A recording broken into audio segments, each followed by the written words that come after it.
Fala pessoal, tudo bem? Estamos de novo com mais um PrismaCast. Se eu não me engano, acho que é a 9ª edição, não sei, mas que seja. Vamos dar sequência aqui. Hoje vamos falar um pouquinho. A gente voltou há pouco da Anuga 2025, né? Então, a primeira vez da Prisma com stand lá, a primeira vez da Giovana também, entre outros assuntos que a gente vai estar comentando aqui. Então, vamos falar um pouquinho da feira. Queria saber do Bruno aqui, ele já teve em várias outras feiras também, dando sequência como, na maioria das vezes como visitante, e essa primeira vez que a gente teve stand lá próprio da Prisma, eu queria saber do Bruno o que ele achou dessa dinâmica, como que foi, como é que foi a percepção dele em ir como visitante e ir com stand aí, o que ele sentiu de diferença? Então, primeiramente, boa tarde aí, pessoal, Rafa, Gi. Cara, eu senti, assim, primeiro a importância para a Prisma, né, de ter o nosso nome ali marcado, vamos dizer assim, na história da feira ali, né? Que quem não sabe, quem tem stand lá acaba ficando ali no site da empresa, fica, né, a visibilidade para todo mundo que passa nos corredores. Porque assim, no dia a dia da feira, a dinâmica muda um pouco, pois em vez da gente caminhar os 15 quilômetros diários que a gente faz lá para visitar todo mundo, muitas dessas pessoas vêm até nós. E essa vitrine ajuda muito a muitas vezes pegar aquele cliente em que a gente não sabe que é cliente, né? Uma pessoa andando ali nos corredores, ela vê ali Prisma, pô, vamos ver o que é isso, vem, se apresenta. Isso nos ajuda muito e, assim, foi um momento de bastante felicidade e orgulho, assim, né, de participar disso. Eu achei, assim, muito legal até os nossos amigos dos frigoríficos e tal vir nos visitar, né? Eles têm os seus stands próprios, mas eles vinham até nós, tipo, que legal, vim ver aqui parte da história de vocês, né? Parte do que vocês conquistaram aí, pô, foi... Eu até vou contar um segredo do Bruno. Nas outras feiras ele ia como visitante e o Bruno voltava pro Brasil, aqui pro escritório, e dizia que ele tinha olhos de águia, porque ele pegava os clientes pelo crachá. Né? Pegava no crachá e olhava e aí via o cliente de onde que era e ia falar com o cliente. Então agora com o stand não precisou usar tanto. Olha, eu nem sei como é que o Bruno conseguia fazer isso, porque eu tentei fazer isso nessa feira, difícil, né? Vocês avisaram, não, tenta olhar o crachá pra ver se acha algum cliente. Mas, cara, é impossível, porque... e com o tempo ajuda, né? Porque teve uma feira que eu fui em Paris, que peguei um cliente do Congo, ele andando, eu olhei, oi, fui, me apresentei, ele tomou um susto, assim, deu, não, eu trabalho com carne congelada também. E levei ele até o stand que a gente usava ali como base para conversar, mas dessa vez... o caminho foi encurtado, né? Foi excelente, assim, a experiência. Ô, Giovana, como é que foi pra ti a primeira vez, apesar de ter, de repente, ouvido a dica do pessoal antes de ir e tal, o que fazer, o que não fazer, aquele código de ética da feira, mas como é que foi lá na hora do vamos ver, assim, no ao vivo e a cores? É muito bom conhecer com quem tu tá falando através de e-mail, mensagens, é uma outra dinâmica, né? E também eu já peguei a parte boa, a gente já tava com o stand, então foi o primeiro ano da Prisma com o stand e o meu primeiro ano na feira, né? Então, é muito bom estar com uma equipe ali unida e o pessoal fala sobre o nosso relacionamento, enfim, isso já abre portas também e todo mundo foi muito receptivo, assim. Por mais que na feira a gente ache pessoas do mundo inteiro que têm seus costumes, culturas diferentes, o pessoal, né, avisar, o europeu vai ser um pouco mais fechado, ou quando tu for falar com um asiático, segura com as duas mãos, tem todas essas questões étnicas que a gente, além de se apresentar e causar uma boa impressão, a gente tem que pensar nessas coisas também. Mas, no geral, foi uma experiência muito boa. Que legal, foi meu parque de diversões. E a Giovana tá fazendo também o mercado do Japão, né? Sim. Conta pra nós como é que foi a tua experiência de experimentar, né, pela primeira vez o Wagyu japonês. Então, gente, churrasco gaúcho é muito melhor, né? Muito melhor, né? Muito melhor, né? Como é que foi? Chegou lá, o cara tava fazendo o Wagyu ali, ao vivo e a cores, e aí? Sim, o Rafael não me avisou que tinha um wasabi em cima do Wagyu. Fui com tudo. Odiei. Mas... Não é a carne do Rio Grande, né? Não é a carne do Rio Grande do Sul. É muita gordura. É bem diferente. Sim, tem gosto pra tudo, né? Tem muita... Não é à toa que pagam... Não dá pra comer um bife, né? Exato, não é à toa que pagam pelo produto, mas... não me apeteceu. Ô Bruno, o que tu viu tu que já teve em outras feiras e já participou de não só lá na Alemanha, mas também em outros países? Teve alguma coisa dessa feira aí que tu pôde tirar como alguma novidade ou tendência, ou o que dá para pegar de aprendizado para frente aí dessa feira? Cara, eu acho essa feira da Nuga mais profissionalizada. Sim, a gente teve a Cial Paris ano passado também. Foi uma feira muito interessante, mas eu sinto que o pessoal que vai na Nuga é um pessoal mais firme, assim, já sabe o que está procurando e vai atrás. De questão de inovação e etc, cara, assim, tá mudando muito o que eu vi na Europa lá, principalmente questão de embalagens, né? Hoje aquelas embalagens que a gente vê aqui nos nossos supermercados, assim, de produto mais especializado, de termo encolhido, principalmente para proteína bovina. Vi muita gente ofertando isso, inclusive empresas que fazem só essa questão da embalagem lá para o mercado, porque é um mercado que, né, é um mercado que paga muito bem ali, a União Europeia. Então, se você vai nos supermercados europeus, produto que nos é ofertado nas gôndolas, ele é ofertado de uma maneira que aqui eu acho que no Brasil a gente ainda não tem esse know-how, principalmente para o suíno. No bovino a gente já está trabalhando para isso, a gente vê marcas aqui que já fazem esse tipo de serviço. O frango é excelente nisso já faz, você vê produto IQF, produto já em cubo em muitos restaurantes, em muitos supermercados. Mas do suíno a gente não vê muito aqui no Brasil. É uma coisa que o Rafa já até conversamos isso em off, né? Falta um pouco disso. E lá na Europa eu vi muito disso sendo ofertado. Sabe? Pernil suíno, assim, fatiado, ofertado em embalagem preta com dourado, assim, um produto bem premium. Principalmente os espanhóis, né? Que tem a questão do porco ibérico. Mas é de uma maneira em que tu já olha aquele produto e tu já pensa, nossa, isso deve ser muito bom. Você não sabe o gosto, mas tu pensa, deve ser muito bom. É um produto premium. Tu já pensa assim, esse produto deve valer muito sem nem mesmo saber o preço. Então, acho que isso eles são muito mestres, assim, em ofertar o produto, sabe? Porque no mais, assim, obviamente tem questões de regionalidade, né? Tem como o Rafa falou, no aguil lá do Japão, tem o porco lá da Espanha. Mas no mais, a nossa carne é muito competitiva, tão boa quanto, né? Talvez a gente só não tenha esse know-how de saber como mostrar isso ainda para o cliente. Isso eu senti muito lá. Essa questão da embalagem que tu trouxe, há anos que o Brasil, principalmente na parte do suíno, é deficitário nessa questão, né? A gente sempre foi muito acostumado aqui, principalmente no mercado interno, a vender suíno, carcaça ou peças grandes, né? Aí vai no mercado, às vezes vê aquela peça de carré gigante, congelada, então dificilmente o consumidor vai levar isso para casa, né? E aí acaba que isso, o consumo per capita diminui bastante, porque o consumidor brasileiro, na hora de comprar carne, está acostumado, principalmente no sul do país, comprar carne para o churrasco, já quer carne mais fracionada, uma coisa menor, e vê aquelas peças grandes, ou até no dia a dia, né? Para fazer em casa.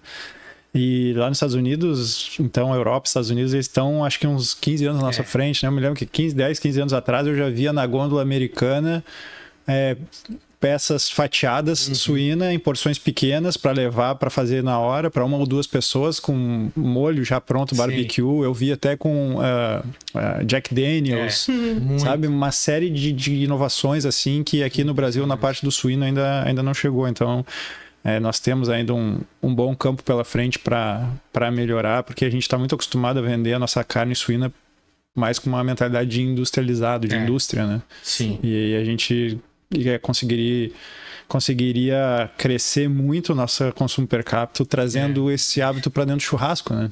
Principalmente no sul do Brasil. E hoje, o que tu achou, assim, que te impressionou? A gente ficou mais girando entre o Hall 9 e o 6, né? Sim. O que te impressionou mais, assim, tamanho de stand, assim, as questões dos stands, assim, que tem umas considerações bem interessantes. O que tu viu como primeira vez aí que te chamou a atenção? Primeiramente, eu tenho que pontuar o povo brasileiro na feira, né? Muito bom. O povo brasileiro na feira, tu já escutava de longe e era uma festa só. E, assim, como foi minha primeira feira, não tenho nenhuma para comparar, né? Mas, assim, achei a organização excelente. Né? Muito fácil se locomover, muito fácil. Não precisei ficar em filas para esperar, para falar com o fornecedor, enfim. Muitas pessoas também, clientes e fornecedores, nos encontravam no nosso stand também. Então, nesse quesito foi muito positivo, assim. E, puxando um pouco das tendências, uma coisa que foi trazida já no podcast anterior, acho que o 8, sobre essa questão da juventude, tá focada mais em produtos orgânicos, galinhas livres. Então, essa parte que o Bruno trouxe das embalagens, para geração mais nova, falo com propriedade, sou da geração mais nova, imagem importa muito hoje em dia. Então, quanto mais clean o produto parecer, mais chama a atenção desse pessoal que tá já numa onda mais de refeições saudáveis e consumir mais proteína. Então, isso é uma coisa que eu queria pontuar também da feira, que eu vi de tendências. Eu visito muitos frigoríficos da Europa, de frango. Então, a maioria estava ali apresentando as embalagens ali com frango cortadinho. Aí tinha um adesivo de selo de galinhas soltas. Isso tudo já vai agregar mais no valor do produto, né? Eu queria puxar um gancho disso que a gente estava falando. Há uns, sei lá, 5 anos atrás, estava uma febre aí do plant-based. Se falava muito, as empresas investindo nisso. Esse ano da feira aí, vocês viram ainda alguma coisa disso? Isso é alguma coisa ainda está pulsante, ainda vive, ou uma coisa que está em decadência? Olha, como é que vocês viram? No último dia, eu circulei pelos outros corredores para ver, né, o que tinha. O que foi diferente do outro, eles separaram. Teve um ano que a gente ficou em Paris, que vinha junto com a carne, né? A gente teve, acho que ano passado, não, um ano retrasado, na outra Nuga, a gente ficou perto de stands em que tinha o plant-based ali junto com a carne. Esse ano mudou, eles botaram em outro setor. Eu vi um encolhimento, assim, né?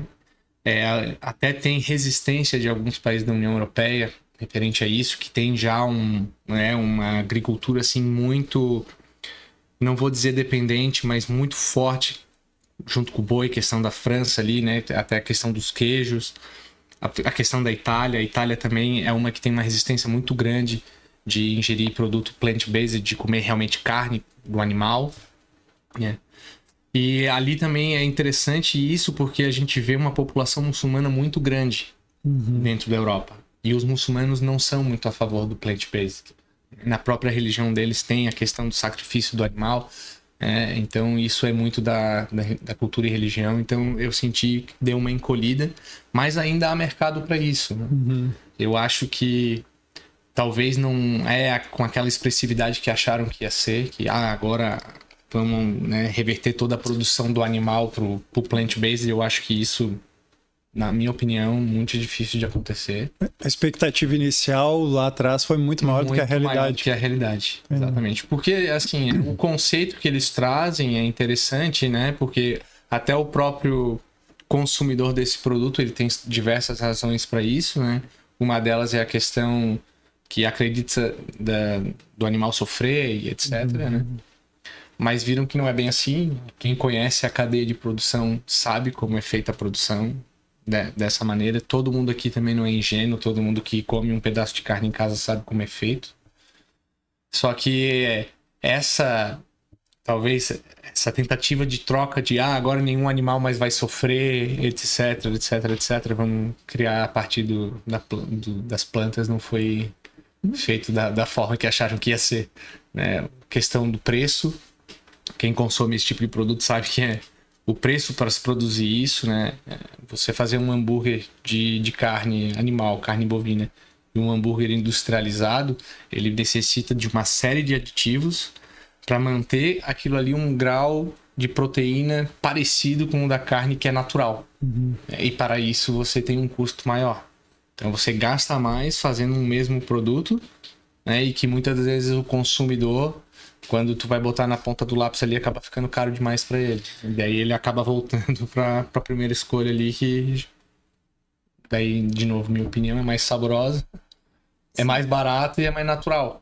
É porque todo mundo falava isso, natural, mas aquilo não é natural. Tem uma série de produtos químicos para manter sabor, para manter, né, para que aquilo não estrague, o odor, a textura. Então tudo isso são aditivos, né? Então eu vi que isso mudou um pouco ali também. Outra coisa que daí eu queria perguntar pra Gi, perguntou pra ela da feira, e aí o que achasse do churrasco brasileiro lá? Nossa, gente. Meu Deus. Isso aí é a coisa mais requisitada da feira. Sim, a gente tava o chefe lá do Barbacoa, né? Lá na parte de bovino, na Biek do Brasil. Meu Deus, eu queria ficar lá a feira inteira, né? Comendo o entrecô deles, muito bom. Uma coisa que eu queria puxar também, de tendência, por outro lado, a gente escutou bastante dos fornecedores a questão do pet food, né? Sim. Que vem cada vez mais crescendo. A pet crescendo muito. Principalmente, claro, né? O mercado europeu, o mercado americano. Então, anos-luz na nossa frente também com relação a isso. Eles têm muito mercado para isso. Hoje em dia, cada vez mais as pessoas estão deixando de ter filho para ter pet em casa. Então, isso é uma tendência que a gente viu na feira e que vale mencionar também, né? Legal mesmo. Você estava falando de embalagem ali, a questão de melhora da embalagem ou melhora do tipo de produto a ser apresentado. Antes da gente chegar lá no Hall 6 e 9...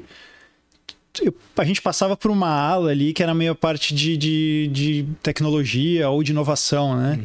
E aí eu queria ver com vocês essa parte, não sei se chegou a dar um pulo lá, mas enfim, eu queria ter uma ideia de vocês em relação a vocês têm sentido aí nos últimos, talvez um ano ou dois, algum aumento por produto mais premium, se destacando um pouco mais, ou ainda continua aquela questão muito do produto mais bruto? Olha, vamos separar em Brasil e para fora. Aqui no sul do Brasil, principalmente na nossa região, eu já vejo uma procura mais por qualidade. Eu vejo sim. Principalmente eu como consumidor. Hoje, quando eu vou nos açougues que eu vou, essa questão da embalagem, da qualidade, da onde vem a carne, né? Ela me influencia como consumidor para ver onde eu vou comprar. Supermercados, a mesma coisa. Eu acho que até entrando no gancho do que a gente trouxe, né? Esse público mais jovem, que é mais cativado pelas imagens, vídeos, etc. É um público em que isso pega muito eles. O jeito como tá cortado, o jeito como tá embalado. Só que eu acho que no Brasil, como um todo, ainda é muito superficial. Eu acho que na região sudeste e na região sul já tem uma procura maior, até por causa que os processadores que estão fazendo aqui já o fazem. Aqui para o sul, principalmente no Rio Grande do Sul, a gente vê muitas empresas já fazendo embalagem termoencolhida, né, em que você vê o próprio bife muito bem desenhado, exatamente como ele é. Então aquilo chama muita atenção. Você ajuda a vender, né? Ajuda muito a vender. Se vende sozinho. Em São Paulo, principalmente, quando a gente vai nas feiras locais ali, a gente vê muito, assim. Muito mesmo, até porque São Paulo é uma cidade ali, né? Público consumidor muito grande. Então, um mercado muito grande. E lá fora, daí é goleada. Assim, eu fiquei, após a feira, eu fiquei alguns dias na Alemanha. Depois fiquei alguns dias na Espanha. Quando você entra no supermercado de lá, daí é o oposto aqui do Brasil. Você só encontra isso. Eu fui em alguns supermercados da Alemanha. A quantidade de embutidos que ele tem é muito superior à nossa. É bizarro. A gente encontra aqui, né, principalmente do suíno, a gente encontra linguiça calabresa, linguiça de churrasco, copa, o presunto. Lá eles têm uma série de produtos que... Infelizmente eu não vou saber dizer para vocês o que é, porque o nome estava em alemão. Mas uma série de produtos. E o jeito que eles são ofertados, inclusive nas embalagens, eles trazem imagem de, por exemplo, o farm to table. Muito comum. Vários tipos de embutido de bovino também. Brecholas, que quem não sabe, é um tipo... Parece como se fosse a copa bovina ali. É muito, muito bom. Então, assim, é de goleada. tudo que eles ofertam lá é de uma forma a cativar o público a trazer aquilo. E na Espanha, quem não conhece daí a questão dos porcos ibéricos, é ofertado de uma maneira que parece obra de arte. Eles agregam muito valor, né? Muito, o produto é diferenciado e ainda eles usam a embalagem e a forma de venda para agregar um valor impressionante. absurdo. Eu tenho amigos lá na Espanha que são produtores que alguns dos presuntos, né, do pernil inteiro ibérico vem numa caixa aveludada. Você abre a caixa, assim, parece um presente de casamento. Né? Você abre e tá ali... Fica a dica aí, você vai no casamento do seu amigo aqui, ele é um pedaço de ibérico. Meu presunto ibérico pra ele. E quando ele me mostraram, eu achei, cara, isso é sensacional. Sim. Porque, né, é um produto suíno, obviamente tem a questão da geolocalização do animal, é um animal de uma raça diferente, ok. Mas o jeito que aquilo é ofertado é realmente, ele mostra que todo o cuidado daquela produção... até o consumidor final, ela importa. Então, eles compram aquilo por uma questão até de, nossa, eu sei como é criado esse porco, né? Eu sei da qualidade daquilo, e isso agrega valor para mim também. Isso aqui no Brasil, a gente ainda não tem essa cultura. A gente tem isso em outros produtos, sei lá, um relógio...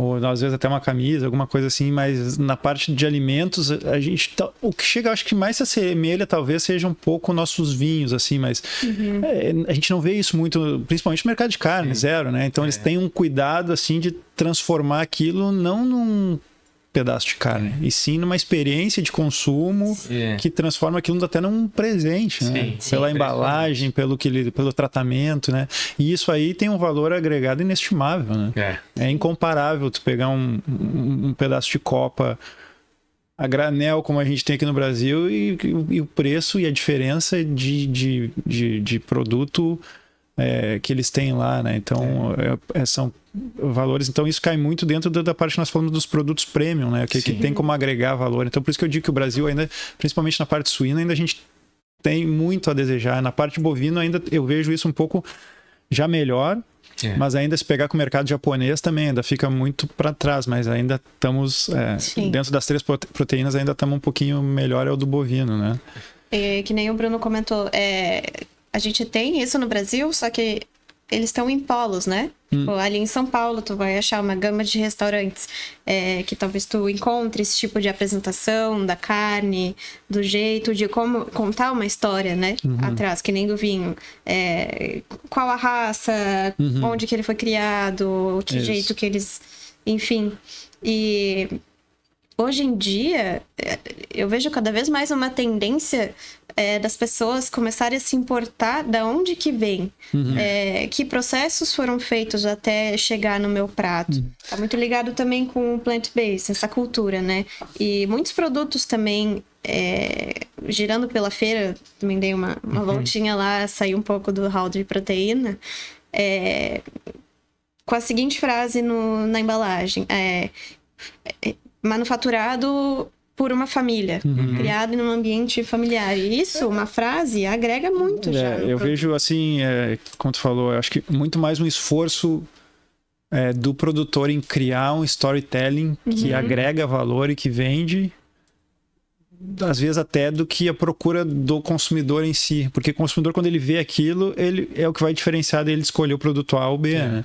E aqui no Brasil a gente ainda está engatinhando nisso, assim, quem eu vejo que se destacou um pouquinho do bovino lá do Wagyu, lá brasileiro, o Guidara. O Guidara tenta contar uma história, ele está conseguindo construir isso por trás da carne deles, ao passo que nos nossos outros ainda é tudo, é carne para churrasco, mais volume, assim. O Cara Preta fez um branding o Cara Preta é outro que está construindo, um storytelling bacana por trás da venda da carne, isso agrega valor, né? Bastante.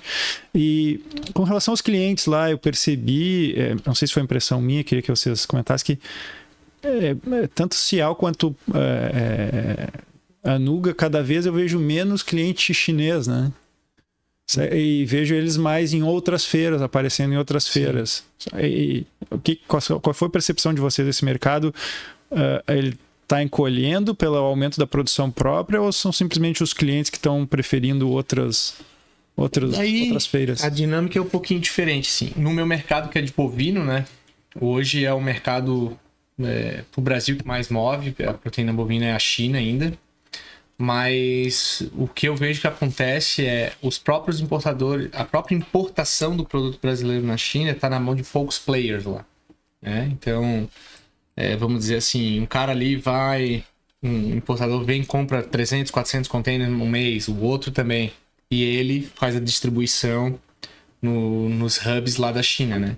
Então, tu tira, muitas das vezes, aquela fila de chineses que a gente encontrava 3, 4 anos atrás, de 20, 30 clientes disputando o mesmo pedaço de carne, para que ele vai trazer tudo aquilo, e daí ele que vai distribuir para esses 30, 40 que vinham nas outras feiras, né? Eu cheguei a ver ainda um pouquinho de movimento, um pouco ali nos frigoríficos argentinos, né? Porque a produção da Argentina é muito menor do que a nossa. Ainda é um mercado que eles atuam bastante, mas acabei vendo. Mas isso que o Rafa falou é muito assertivo, porque não é nem de perto aquela fila que a gente via há muito tempo atrás, até nos nossos frigoríficos de frango aqui do Brasil, né? Até por causa da situação atual de ainda estar bloqueado. Muita gente vinha só para comprar pé de frango. E o pé de frango não tá podendo ir, e talvez isso também mostre a redução ali. E em contraponto, a gente acabou vendo assim outros clientes, também não muito expressivo, mas de outras regiões ali da Ásia, né? Um pouquinho de Filipinas, um pouquinho de Coreia, um pouquinho de Japão, mas também nada muito expressivo. Porque eu acredito que as feiras na Ásia estão crescendo muito. Então, como é mais próximo para eles, porque assim, né? Todo mundo acha que a feira é só luxo, né? Pô, o cara tá indo para Paris, tá indo para Alemanha. Mas aquela correria de aeroporto é muito exaustiva. Assim como é para nós, também é para o chinês. Então, ele passa ali, às vezes, 10, 11, 12 horas num voo, né? E a gente, por exemplo, nós tínhamos clientes coreanos que têm uma idade muito avançada. Então, não tem como ele ficar pegando voo de 10, 12, 13 horas toda vez para ir para uma feira. Mas Às vezes ele pega uns menores para ir, né? Uma feira no Japão. A empresa de vocês não manda de primeira classe? Um dia a gente chega lá, né? Mas eu vejo, assim, uma feira que eu vi diferença, assim, pelo que o pessoal falou, foi essa feira WOFEX, que a gente também foi, né? Que deu muita gente de várias partes da Ásia. A GoFood também é uma feira que vem crescendo muito, o pessoal da Ásia. Porque vamos dizer, um caminho mais curto para eles. Eu acredito, né, a minha opinião seja essa. Porque mercado ainda a China, principalmente no meu, que é o bovino, ainda é o mercado que mais move. Tem mercado ainda a se desbravar, inclusive agora 2 eventos muito importantes na China essa semana, né? Tem o Beef on the Road, que a ABEC está fazendo. E após isso já engata com a CEE. E muitos frigoríficos foram por causa da importância ainda desse mercado, né?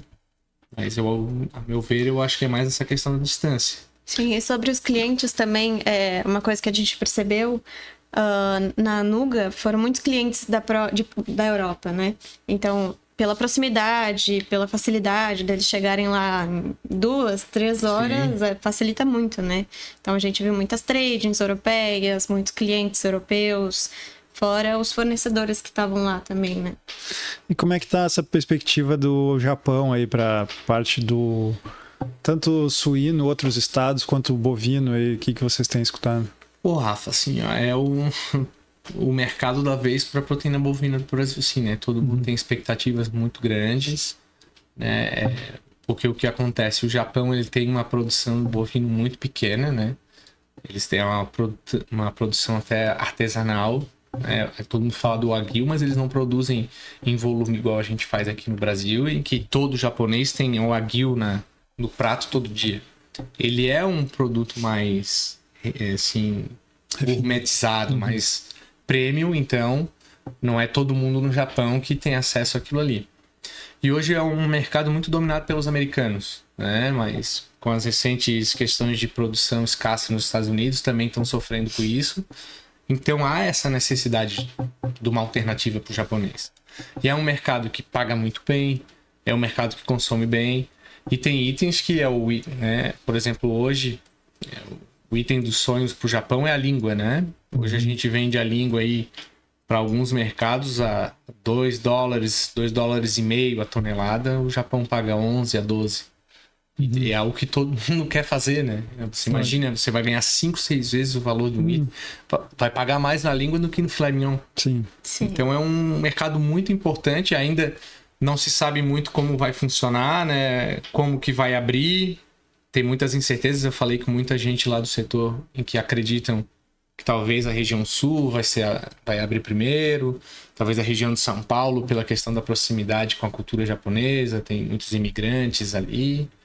Mas é tudo tudo incerto, né? Assim, mas é quase um mistério. Mas uma coisa é certa, todo mundo na torcida para que... Exato, a gente até vê movimentação assim, de japoneses já vindo visitar algumas plantas, né? Eu falei com o pessoal, eles, já recebemos visita, mas é aquela visita meio que, oi, tudo bem, eu sou a empresa X, eu vou ter interesse no seu produto, do que algo efetivamente para negócio, porque não tem como fazer ainda, né? E de modo geral, assim, como é que vocês viram a participação do Brasil na feira? Como o Bruno falou ali, comparar, Giovana, né? Comparar com aquelas trades europeias gigantescas, americanas. Como é que vocês enxergaram a participação do Brasil frente aos demais? Hein? Quer ir primeiro ou quer que eu fale? Deixa eu falar. Cara, eu acho que assim, o Brasil é a aposta da vez de praticamente todas as trades no mundo, né? Porque o que acontece? Hoje o Brasil, em questão de eficiência e qualidade na proteína bovina, não tem dúvidas, né? Então a gente vende nossa carne para o mundo inteiro. Uhum. Na questão do suíno, eu acho que ali com a abertura das Filipinas, já há mais de um ano ali, a gente vê muita procura pela carne brasileira, carne suína brasileira, por também essa questão de qualidade, eficiência, preço. O frango brasileiro, não tem nem o que se dizer, mas o que eu vejo é, com as questões que estão acontecendo na Europa, desde o início da guerra, que estão passando por períodos inflacionários muito altos, a energia está muito cara, eles já estão começando a sentir que o Brasil tá sendo assim uma pedra no calcanhar, né? Uhum. Porque todo mercado que a gente está entrando, a gente está tirando a participação dos produtos europeus. Filipinas foi assim, né? Tem outros mercados que o Brasil espera aí abrir mais, né? Questão o próprio Japão, a Coreia para abrir mais frigoríficos, questão da Malásia, a Indonésia que hoje não, né? Algumas semanas atrás já abriu para várias plantas de proteína bovina. É um mercado muito grande, muito importante. Então a gente vai conquistando assim muitos espaços em que a gente não tinha muita atuação. E até os próprios europeus querem trabalhar com o produto brasileiro. Então eu achei isso muito importante, assim. Acho que é um trabalho que vem sendo muito bem feito pelas instituições aí, a BIEC, a BPA, né? Tem a própria Apex que ajuda na promoção das exportações. Então eu achei assim... Eu entendo que o Brasil ele é realmente muito competitivo porque ele é o único país que entrega as duas coisas, que é volume e preço. Né? Os nossos concorrentes, Estados Unidos, a Europa, a Austrália, todos eles têm volume considerável, mas eles não têm a competitividade que a gente tem. A gente é o único país do mundo que consegue combinar. Tem alguns outros que têm preço, alguns outros países menores que têm preço, mas daí não tem volume. Sim. Entendeu? O Brasil é o único país no mundo que consegue juntar os dois. Sim. Então, cada vez que o Brasil abre para um novo mercado, a gente já de bate-pronto pega um share grande de Estados Unidos, Austrália, Europa, justamente porque a gente é o único país do mundo que consegue combinar esses dois fatores. O Brasil tem muita força de trabalho, né? Essa questão do campo, de trabalhar nos frigoríficos, e sobre a tratativa que a gente recebia, assim, da concorrência, não chega a ser concorrência, mas que nem eu falei, eu falo com bastante europeu e muitos chegavam e perguntavam, mas por que tu tá procurando frango da Europa se tu é brasileiro? Por quê? Eu tinha que explicar, não, é porque a gente tem vários clientes, cada cliente tem um perfil de compra e tem muitos procurando outros produtos e tudo mais. Então, não é segredo que o Brasil, onde entra para competir, acaba já crescendo rápido. É desleal um pouco. Por causa dessas duas forças aí. Sim. Eu acho que é isso aí, pessoal. Alguma questão, antes de mais nada, acho que falando dessa participação do Brasil, a gente tem que ressaltar também o quanto das associações, né, como o Bruno falou, da própria Apex aí trazendo oportunidade, né, tanto para produtores quanto para empresas brasileiras que fomentam a exportação, como as próprias trades, né, através da Apex conseguindo ampliar a sua área de atuação, ampliar negócios e trazendo, consequentemente, mais retorno, mais negócio para o Brasil, né, no país como um todo. Para encerrar aí, algum comentário ou questão de futuro que vocês veem aí, ou os próximos passos? Um de cada vez. Vai lá, gente. Primeiro, nossas damas. Tu, depois da primeira feira, como é que foi pra ti aí? Nossa expert, né? É que agora tá na hora de dar voz pra geração mais nova, né? Nós que vamos tomar conta aí do mercado. Retomando aqui o que foi dito, agrega muito, né? Ir lá conhecer os clientes e, que nem tu falou, essas oportunidades que dão para as trades menores, isso tudo é muito importante e faz a diferença, né? Criar cada vez mais conexões e poder fazer trocas com pessoas do mundo inteiro sobre tendências do mercado, enfim. E, na verdade, tô pronta pra próxima. Já, com a mala pronta. Tô com a mala pronta pra próxima. Isso aí. Pô, dali o que eu vejo de oportunidade ali, principalmente pro meu setor, eu acredito que seja o mercado japonês, que é um mercado que temos bastante esperança, que vai abrir logo e acredito que tem muito potencial.